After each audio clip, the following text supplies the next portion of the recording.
Okay, so I said the Mavs can't beat the Suns. They won two in a row, and now at the least we're getting a game six in Dallas. Let's talk about Chris Paul's fouls real quick, because a lot of them were just kind of unnecessary. On the first one, he just grabbed Dorian Finney-Smith when he was in the air, as he was going for a lob.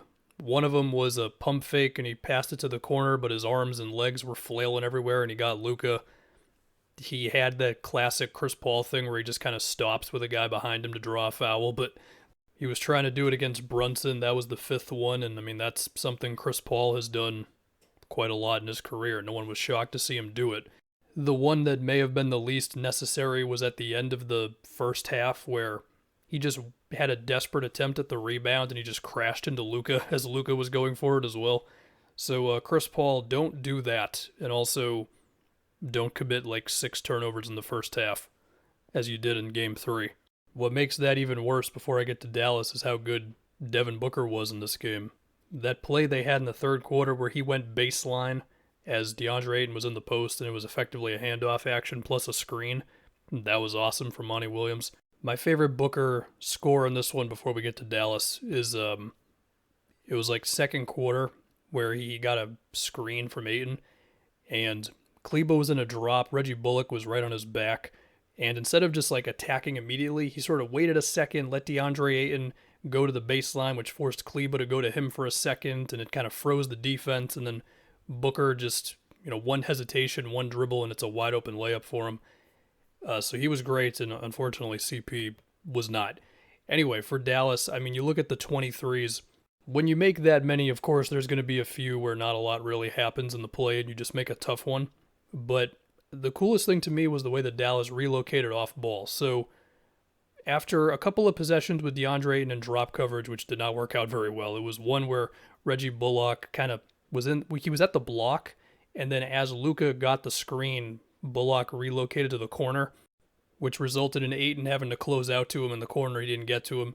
There was, after that, they went to like a switching defense against Luka. They tried to bring two on him, kind of like a zone with Mikal Bridges. Maxi Kleba cut to the middle of the floor. As that happened, Luka got a skip pass to Dorian Finney-Smith in the corner. Finney-Smith had like two dribbles inside. Kleba relocated to the other corner. Finney-Smith to Brunson, Brunson to Kleba.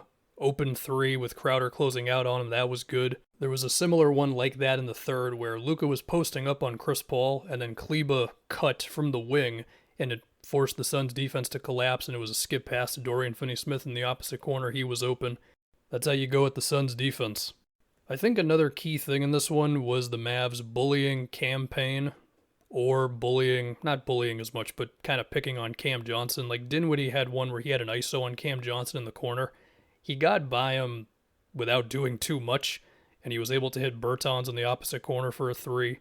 I'll be honest, man, Phoenix has some questions to answer after these two games. I mean, for one, is Chris Paul just not going to commit a bunch of turnovers or be in foul trouble, but also, is the point of attack defense going to be good enough? I mean, you can put Mikal Bridges on Luka, and you can have him fight around those screens. You can put Jay Crowder on him for the sake of maybe being a little more physical. I mean, Bridges is a better defender than Crowder, but Crowder's just stronger.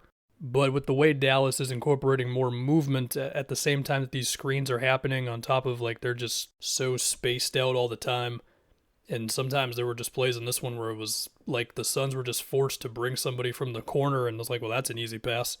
I'll be honest, I don't know what the adjustment is. I mean, it might be a matter of just change where the help is coming from. So instead of the corner, you could bring it from like the opposite wing, so it's just a little tougher to make that pass after you've beaten your guy, specifically for Luka, Dinwiddie, Brunson. But again, if they're going to be relocating as well as they are, and if they're going to be having those cuts where the guy you would help off of is now suddenly at the free throw line, you got to care about him more.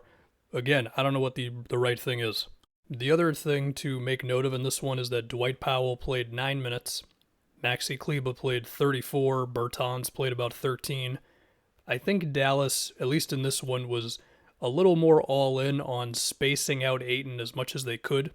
So that could be something to answer for the Suns. Is there any way that they can have Ayton still sort of patrolling the paint? I mean, I don't know if there's going to be somebody on this team that you can just have Ayton not defend for the sake of him being able to stand in the paint. I mean, of course, when Powell is in there, that's the guy. That allows Ayton to play, closer to the rim, protect the basket, all that. But once he's out, assuming Josh Green, Ntilikina, these guys aren't getting many minutes, It does get a little tougher, so Phoenix has some things to answer now.